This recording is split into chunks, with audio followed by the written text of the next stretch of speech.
I'm Duncan McLeod, and this is TCS, the Tech Central Show, brought to you by TechCentral. Check out techcentral.co.za for all the latest South African and world tech news. Now, Yugen, it's pronounced Yugen, or is it Yugen? Yugen. Yugen. Well done. Yugen Naidoo is regional head of Lenovo for Southern Africa. It's good to see you. Welcome to the studio. Yeah, nice to finally see you, Duncan. Pleasure. Thanks for coming through, and I'm looking forward to this discussion because there's a lot of interesting stuff happening in the PC market. Despite the fact that it's a mature industry, there's quite a lot of innovation happening, and there's been quite a lot of development in recent years. But let's maybe just talk about what's happened since 2020, since COVID hit back in March of 2020. There was a bit of a boom in the PC industry. In fact, I think across the tech industry, and that led to a shortage of components and huge demand as people started to work from home rather than the office. And I think we're probably living in a bit of a COVID hangover period now, looking at some of the figures coming out of some of the big PC manufacturing companies. Maybe just take me through Lenovo's performance in the local market over the last 3 years or so. Did you see a boom in sales in 2000, and are you seeing a bit of a curtailment now that COVID is over? Yeah, I think that's a great question, Duncan. And COVID was a very different period for all ICT brands. Mm-hmm. We were not ready for it. We were not ready for the market growth. And what we did see was that the demand really, outdid supply. Yeah. And that's the classic bullwhip effect, right? And you've got to be careful of that. What we did see during the 2020 COVID period is that we had shortages. Mm-hmm. And that was, as you mentioned, rightfully so just now, we could not get enough silicon, to get these into the actual devices. Yeah. And it wasn't just in the ICT business. It was smartphones, smart cars, anything that required a chipset, you were in trouble. Mm. What we did see is that a lot of people work from home, and the demand actually went up 3x. Wow. Right? And we could not get the supply to suffice that demand. And what we're seeing now, as you mentioned again, the COVID hangover, we're seeing people going back to the office. And we're seeing markets starting to stabilize back to pre-COVID levels. So I think in the short term, we are seeing markets taking a little bit of a dip, coming from the highs of COVID. Yeah. But we're seeing the long-term view, the markets are going to stabilize because hybrid work is here to stay. Yeah. And we're seeing a lot more technology and form factors addressing that. Yugen, so is the supply crisis over now? Can you get every component you need, or are there still some issues in the global supply chain? I think let's touch wood. I think we're over the worst. We're seeing our supply being fluid, and we're back to normality. Right. Okay. So people, you're able to match demand, but what's happened to demand? Has it fallen off a cliff? I mean, you've said there is some pain happening in the market, but the numbers I've seen are sort of like 30-40% declines. Is the South African market perhaps insulated a little bit from that? I think it's all relative, right? In COVID, there was a lot of opportunity from work from home, the education sector, etc. What we are seeing, though, is that the education market continues to boom. Mm-hmm. The consumer market, which I'll speak about now, our relationship or enterprise business is growing rapidly. The real impact in South Africa, let's speak about our country, is that disposable income is becoming an issue. We're facing issues of load shedding. People are trying to make ends meet at this point in time. And we're seeing a massive impact on the entry-level product, talking to the consumer channel. What we are, however, seeing is that the average selling price is going up in the consumer side. Interesting. So what does that mean? So there's a a downturn with disposable income on the consumer entry-level space. But the middle and the higher income earners are still spending more on product because they love the form factor than what we have to offer as a brand. Right. Okay. So it's really the bottom end of the market that's struggling. Correct. So I think the bottom end of the market is trying to, buy food, buy electricity, buy solar panels, the energy crisis. But again, we're seeing this as a short-term issue. But the long term is the markets are going to come back. Yeah. and it's buoyant. We've seen that over the years. Yeah. And as South Africans, I think we're quite resilient, and we will come back strong. You're going to just have to tough it out for a little bit. But how's the business market looking? Fantastic. Good. I think the business market is looking really good. The refresh cycles are happening. People want the latest and greatest technologies. CIOs are seeing, IT as the profit center now to drive the next level in their businesses. So I'm very happy with the positive sentiment coming from both SMB, small, medium businesses, as well as large enterprise. Windows 11's been out for a little bit now, and we know that corporates are always a little bit reluctant to upgrade to the latest version. Do you think that that's perhaps driving some of the business growth as well? Do you think that companies are starting to look at Windows 11 and upgrading to Windows 11? Do you think that's driving some of the demand that you're seeing there? I think, as I said earlier on, we're in this refresh cycle, and Microsoft is a fantastic brand, and they brought some nice innovation to market. Yeah. So I definitely think Windows 11 is something that's driving it. Yeah. But on the entry-level product, I don't think so. No. I think it's mostly driven towards the the SMB and large enterprise. Yeah. And I think a lot of people have forgotten, because it happened so long ago, but Lenovo bought the IBM PC business. Must have been, 25 years ago now? 1982, no, 82. Oh, 90, right. Sometime in the 90s, I think it was. It's more like 30 years, but okay. Okay, it could be that long. Incredible. I actually owned a ThinkPad before that deal happened, so in the old days. I don't know if you remember I think I'm a bit older than you again. But, I don't know if you remember the original ThinkPad butterfly keyboard. Yes. That was an amazing device. I used that for years. I've got one in my office if you want to come play around with it. Okay, great. So, Duncan, that's a great question and comment, actually. The Lenovo brand is strengthened by IBM. And if you look at our DNA, we've still got that little dot on our ThinkPad products. I was saying I love that. What do you call that thing on your keyboard? I call it something which I can't say on air because it's a family show. Why would you think I could say it then? It's the same thing, right? Let's call it a nozzle for now. Nozzle, okay, we'll go with that. I've loved that, but it's divided a lot of people. Some people say, I can't use those machines because of that little thing on the keyboard. Yeah. But I personally love it. I didn't use the trackpad at all when I was a ThinkPad user. I think consumers and business users generally love the keyboard of a Lenovo product. And if I look at the DNA of IBM, there's markets where we've built our brand on IBM, the European markets. Yeah. And I mentioned earlier on, Lenovo's the global PC leader, for a long time now.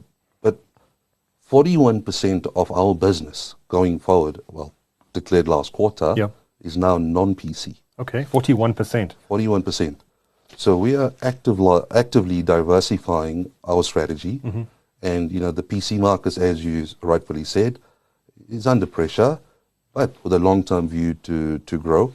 But we are really diversifying our market into SSG, which is our Services and Solutions Group, MBG, which is our Motorola, our phone business that we own.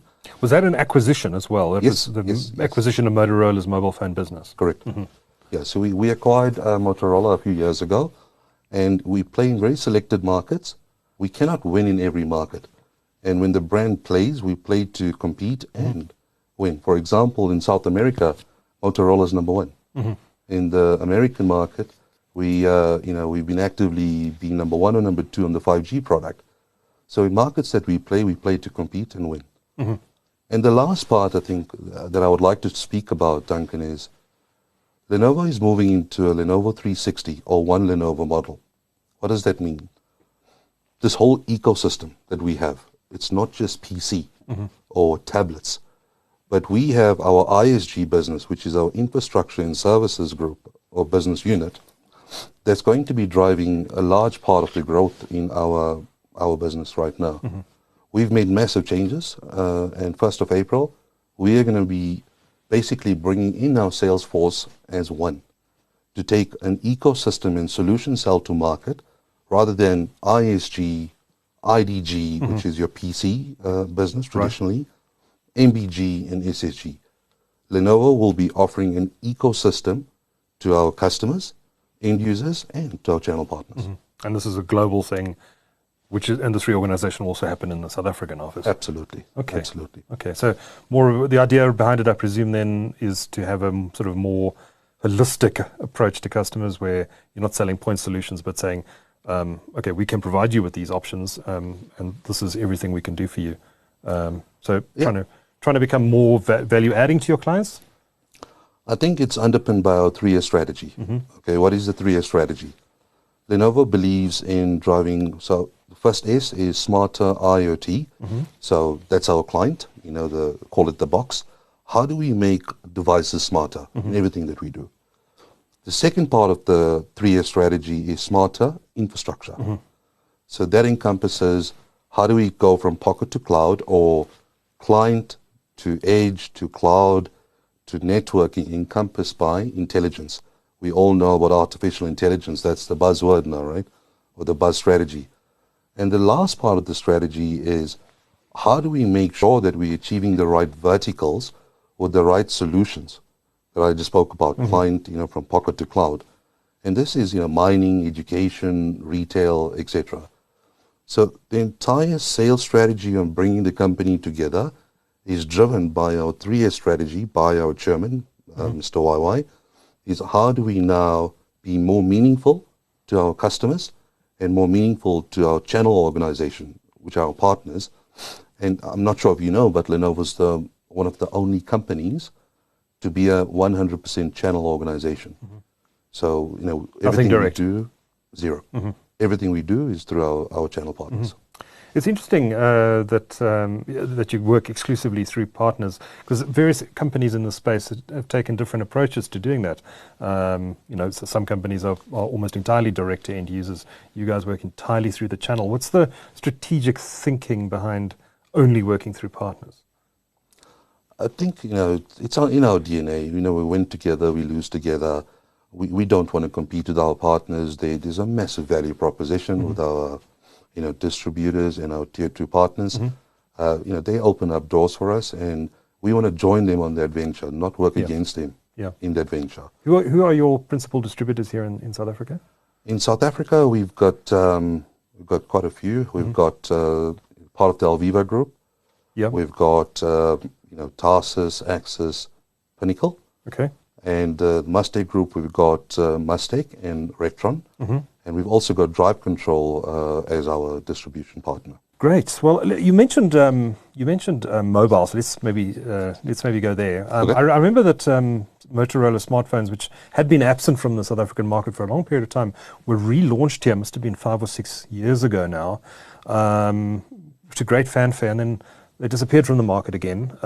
What's the current state of play in terms of Motorola smartphones in the South African market? Are there any plans to reintroduce them here at some point?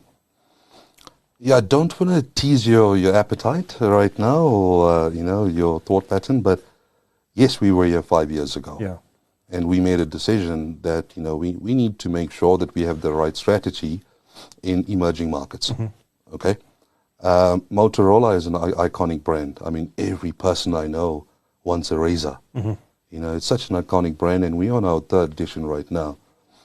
Are there plans to bring Motorola back to South Africa? I'll just leave that at where it is for now. But we are seeing... You're saying watch the space. Something may be coming. I'll say, let's stay close and keep your ear to the ground. I think, with the current rate of exchange in this country does impact, our business model. And we want to make sure we have the right strategy before we make any decisions. But what I can tell you is that Lenovo's launched a new phone called a ThinkPhone. ThinkPhone, okay. Yes. Tell me about that. Yeah, so the ThinkPhone is your ThinkPad in a ThinkPhone. It's does it have a red button? It actually does. Oh, it does, okay. It does. So there's a little red button on the side. Right. It's a fantastic design. It's got the latest camera features. It's packed and loaded with all the security in a ThinkPad, in a ThinkPhone. So it's got the OLED screen, excellent refresh rate. It comes in a 5G, obviously, capability. I've actually got one in my bag, and maybe after the interview I'll show it to you. Absolutely, and I think we'll throw a few pictures of the ThinkPhone up on the screen. for everyone Excellent. to see what they look like. But it sounds interesting. So really borrowing the design elements of the ThinkPad. I think because, it's such an iconic brand, the ThinkPad. When I say from pocket to cloud, I think Lenovo means it. So if you look at all the business users, they want this brand. They want the ecosystem. They want a ThinkPad and a ThinkPhone. And I'm happy to say that phone will be coming to South Africa. Ah, there we go. Yep. Okay. So it's powered by that doesn't Motorola. have the Motorola. Oh, powered by Motorola. Powered by Motorola, but it is the DNA of the ThinkPhone. Okay. ThinkPad, sorry. So with the Motorola team involved in Absolutely. developing it. Okay. Design and development. Okay. So there we go. So Lenovo is getting into the smartphone business in South Africa. You heard it here first. The ThinkPad, it's still a pretty iconic name. How important is the ThinkPad lineup still to your PC business? It's imperative. Yeah, it's a great brand. We've just launched a 30-year anniversary product on the ThinkPad. And, we brought in a few units. We only could get our hands on, I think it's 24 units into the country. And we had corporates lining up, just wanting the product, no matter what the price is. So is this the X1 Carbon, or is it yes, X1 Carbon? Okay. Special edition. Of the X1 Carbon. So if you're interested, I think there's 2 or 3 units left, but you'll pay a premium for it. I'm sure. Look forward to checking that out, though. As I say, I've always been a big fan of the ThinkPad lineup. Maybe take us through. CES has just finished, the Consumer Electronics Show in Las Vegas. Yeah. What did Lenovo announce there? Yeah, I think Lenovo is always, one of the reasons I joined this great company was because Lenovo is driven by innovation. And, we took multiple awards at the event, but there's 2 that stood out to me personally. The first one is the Yoga 9i. Now that's the foldable laptop, yeah? It's all screen. The Yoga 9i is the first dual screen OLED clamshell product in the world. Okay, so there's literally, as you said, it's 2 screens. It's 2 screens. The screen doesn't bend. Well, it's not. It does bend, but it's a clamshell. Okay. Because in the middle, it's got a sound bar. Ah. Actually. Okay. So actually, I think I need to show you the product. I think I need to see it. Yes. It's a great product. It's built for creators. So if you want to enjoy the experience of 2 screens, this is the product for you. It's as I said, it's the first in the world. It's an OLED product, 2.8K. It goes into different modes. From a tent mode, you can watch Netflix on one screen whilst, doing your actual work on Excel and emails on the other screen. It has a Bluetooth keyboard, so if you want to have that waterfall experience, you just connect your keyboard onto the stand, and there you go.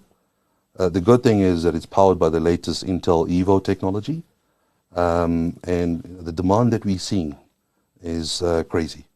Even in this market? Not for now, because we're still trying to get it for Southern Africa or South Africa. But the demand in the American market, it was launched in the US at CES, and the go-live date, from my understanding, is June 2023. Okay.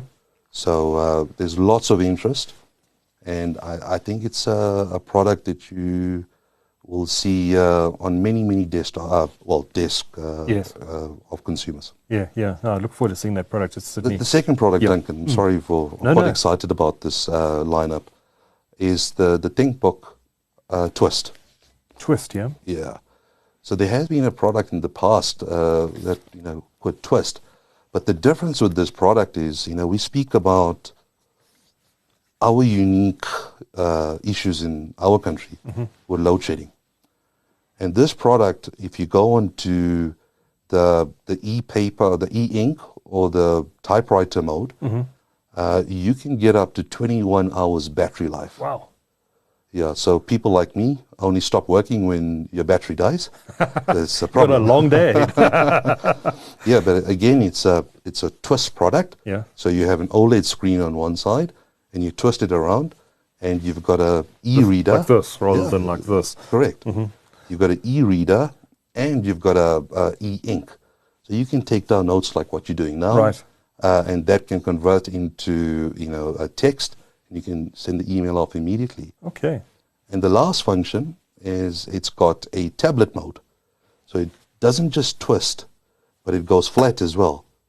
So you have a 8-inch tablet mode, you've got a proper clamshell mode, you've got an e-reader mode, and you've got a e-ink mode. So I'm quite excited about that product as well. It's interesting to hear about all this innovation that's happening in the PC market, because I think a lot of people just assume that the PC market stopped innovating so many years ago, and when companies buy machines now, they say, okay, we'll have the Core i7 from Intel, we'll have 16 gigs of RAM, and we'll check off this box and write who's the cheapest, we'll go with that. Yeah. But there is actually some pretty cool innovation happening in the PC market. How important is that innovation to growing market share and being seen to, growing market share? I mean, I guess that's your primary objective in the PC market, is to build out your market share. How does bringing out products like this help you do that? Listen, we are a $70 billion company globally. And I said earlier on, the reason I joined this great company was because of the foresight and the innovation that Lenovo was bringing to market. Yeah. Now, what excites me the most about it is that we've actually put a stake in the ground that we are going to be hiring 12,000 R&D specialists over the next 3 years. We have already hired 5,000 of the 12 in the 3-year journey. So Lenovo's taking innovation seriously. We speak about AI, we speak about new form factors. In order to be the market leader, you can't stop innovating. This is what consumers are demanding. This is what the new generation wants. They just don't want a clamshell with a nice looking screen and, a good webcam. No, they want more, and this is what the brand does. Yeah. We listen to our consumers, and we listen to our partners, and, we keep innovating. That's good to hear. Now, we touched on the Rand, 18 Rand 65 as we're recording this. It's at its worst level since the start of COVID in 2020. What is the impact of a weakening Rand on demand for PCs in the local market? I think, are you sure it's 1865? 1865. My goodness. So the impact of the Rand fluctuation or devaluation impacts the price point to market. Okay, obviously it's a direct flow through. We as a brand, we try and impact as much and absorb as much as we can with our channel partners. But the higher the Rand goes, it does impact the ASP will rise. Again, I stated we try and absorb as the best that we can, but there is a direct impact to the consumer. And so you can see a correlation between currency fluctuations or the weakening of the currency and the amount of product that vendors like Lenovo are able to sell into the market. Yeah, I think absolutely. We've, as I said earlier on, South Africa is very resilient. Yeah. We've been through 21 to the dollar. And I've seen other territories that had a 33% devaluation in their currency in 24 hours. Ours is not as bad as that for now. For now. And I hope we can turn that around quickly with all the changes that's happened at our government and local level. But as it stands, we will continue to bring the best product with the most affordable pricing to market, even though the rate of exchange is going in a different direction. Yugen, before I let you go, you've got 2 other business areas which you have touched on already, but I'll perhaps spend just a minute talking about them. One of them is smart devices, your smart devices business. What does that entail or encompass specifically, and do you sell those products into the local market? Yeah, we've recently, can't call it recent anymore, we've got an SMO division, which is your smart collaboration product. And we're seeing that a lot of businesses require, video conferencing post-COVID, better speakers and better collaboration product. In South Africa alone, there's over 15,000 collaboration rooms, and this is a market demand and market opportunity. So we have developed product to address that demand. So this is really appealing to for remote work, Teams type collaboration, that sort of thing. Correct. Okay. Now, if I look at just from a personal standpoint, we do not do just face-to-face meetings any longer. Every meeting invite has to have a Teams invite. Okay. And that just shows you that the hybrid workforce is here to stay. So the need for the product is there. Right. And then the last area is servers and storage. How big is that for Lenovo? What are your plans in that area? So servers and storage is the biggest growth area for us as a brand. If I look at the last revenue and financials, 30% growth, year on year. There's an expectation for us to be better and address the market. And if you look at our strategies that I spoke about earlier on, the 3-year strategy, how do we encompass our entire solution with our server and storage? Right. How do we bring the right programs to our partners? And how do we become better in the market addressing all these opportunities that's in front of us? Right, right. So it's but you're seeing that growth, I take it, from hyperscalers supplying into these big companies that are deploying cloud data centers around the world. I presume that's where a lot of that growth you're seeing is coming from. Yeah, and I'll say it openly, our mandate is to double our business year on year. Okay, because of that market opportunity, because of big data, because of unstructured data and helping people structure their data. So as a brand, we are seeing the biggest growth and expectation coming from our infrastructure business. Fascinating. Yugen, I beg your pardon, Yugen Naidoo is head of Lenovo in Southern Africa. Thanks for making the time to talk to TechCentral and sharing your insights. Thank you. Much appreciated. Thank you. All the best.